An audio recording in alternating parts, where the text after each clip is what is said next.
It has been 1 year for me here on YouTube, and to celebrate, I thought it would be good to go back to the very beginning and go treasure hunting at a thrift store.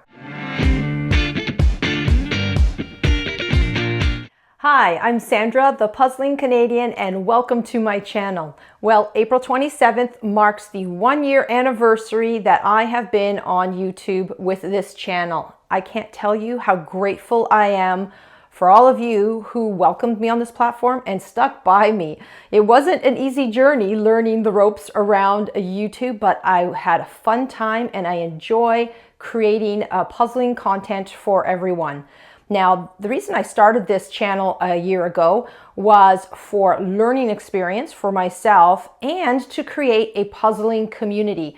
I know that there's a lot of puzzlers on Instagram and Facebook creating all different types of communities, but I really wanted to do that here on YouTube and at the same time learn how to be a content creator on YouTube and figure out all the ins and outs of putting up a video on YouTube. So that is why I started this channel, purely for the enjoyment, purely for the learning experience. However, if you want to support my channel, you can do that by making a donation to buy me a coffee, and there's the link down below. But if you do not want to do that, that's perfectly fine. I have no problem. I will continue creating enjoyable content for my viewers. I love doing that. And if you have any suggestions for me of what you'd like to see going forward on this channel, please leave that information down below. I welcome any suggestion. So the very first video that I uploaded on this channel was a video about thrift shopping. I selected a Value Village thrift store in my area, went there and took a look at all their puzzles, and I recorded that for you, and then came home and did a time-lapse video of the puzzles that I selected. And I thought it would be a great idea if I go back to that exact same store 1 year later and see what they have. So that is what I did. And right now I'll share with you my shopping adventure at this thrift store, and then I'll let you know which puzzles I brought home with me.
So that was my anniversary trip back to the thrift store, and I had a good time. I noticed, and I've noticed lately when I've been going to the thrift stores, that I find a lot of animal puzzles, especially at that location. There's always a lot of cat puzzles, a lot of dog puzzles, and this time there was even like animal puzzles that like out in, in the wild. So there was a lot of those type of puzzles. I find there's a lot of landscape puzzles, a lot of stuff with greenery, challenging ones. There was even the two puzzles that were titled the world's most difficult puzzles.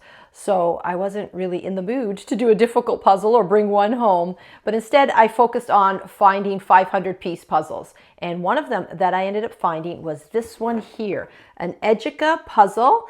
And it's called First Love. I've never seen this image before. It's a little bit different. I like the color blocking, and this looks like it might be a challenge, but I thought it would be good for me to practice a different image. And look at that. I don't know if you could see it.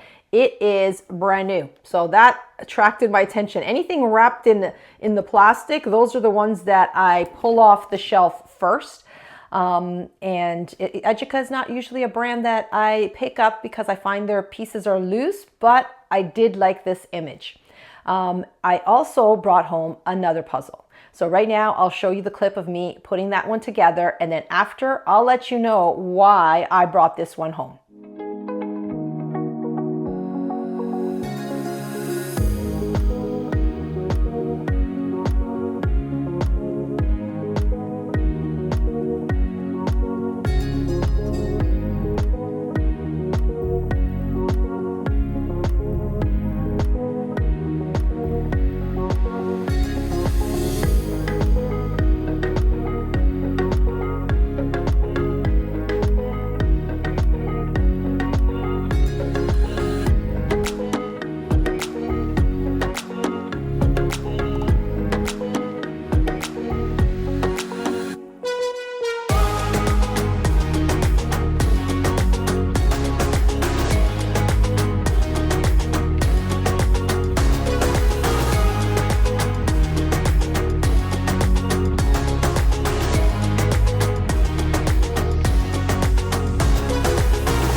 So there you have it. The second puzzle that I brought home was a 500-piece puzzle, and it was this one here, a bits and pieces puzzle called English Resort by artist Kevin Walsh. So why did I end up bringing this puzzle home with me? Well, if you saw my video last year when I launched my YouTube channel, and if you haven't, I'll attach the link down below.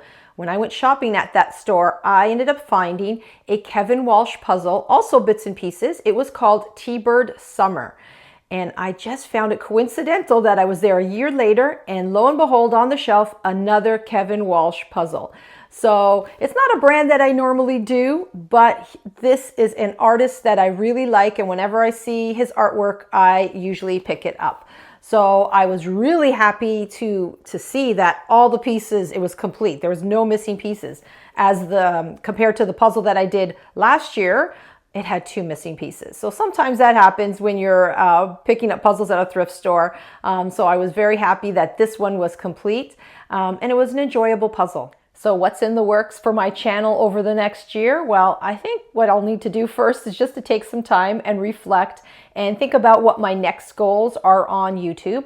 What I do know for certain is that I would like to continue creating content that's a variety for puzzlers.